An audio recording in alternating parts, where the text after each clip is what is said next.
Hello guys, I'm Amr Khalil, and today I'm going to be talking a little bit about, give you a little overview of my teaching philosophy.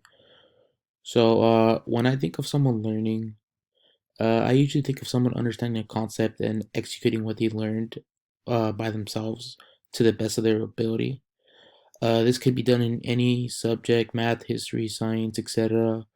Uh, in a successful learning situation, we should typically see an understanding of what is being taught to the student. So, what I consider a mastery in my lesson would be a student communicating amongst one or another to understand the material that is being taught to them in a sense. I am a firm believer in pushing students to the best of their ability, but at the same time, I don't want to push students a little too much to feel like they're being pressured into doing something they don't want to do. I want learning to be fun. I don't want learning to be like a dictatorship. Um, I feel like some skills that students should obtain from the results of my teaching would be their communication skills and would their communication skills would be improved, and I would also like to see their social skills improve a little bit with sort of the presentation work, the group work that I would have them do together. So there'd be a little bit more social together if we were in face-to-face classes. So some methods I would consider to use to get students to feel comfortable in my classroom would be to speak their mind in a sense. Yeah, so I feel like for many methods to work here, there would need to be the right means of communication and a sense of feeling comfortable in the classroom with the students.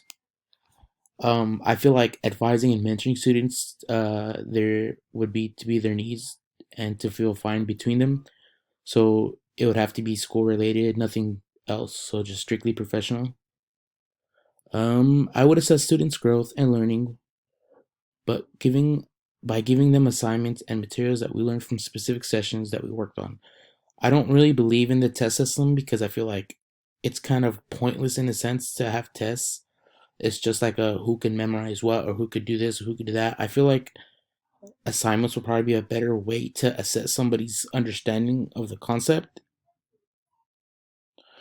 Um, I will continue to grow as a teacher by absorbing the different teaching styles out there as much as I can. I feel like if I take a little bit of everybody's teaching styles just by observing different types of teachers and just taking that away and picking out from each of those styles and just incorporating it into my own style, I feel like that'll be really cool just to bring to my future classroom. So that's what I would want to grow on, is just to improve like on my teaching style and grabbing little bits and pieces from other teaching styles, incorporating it all together into one teaching style. So I feel like that would be pretty cool and helpful.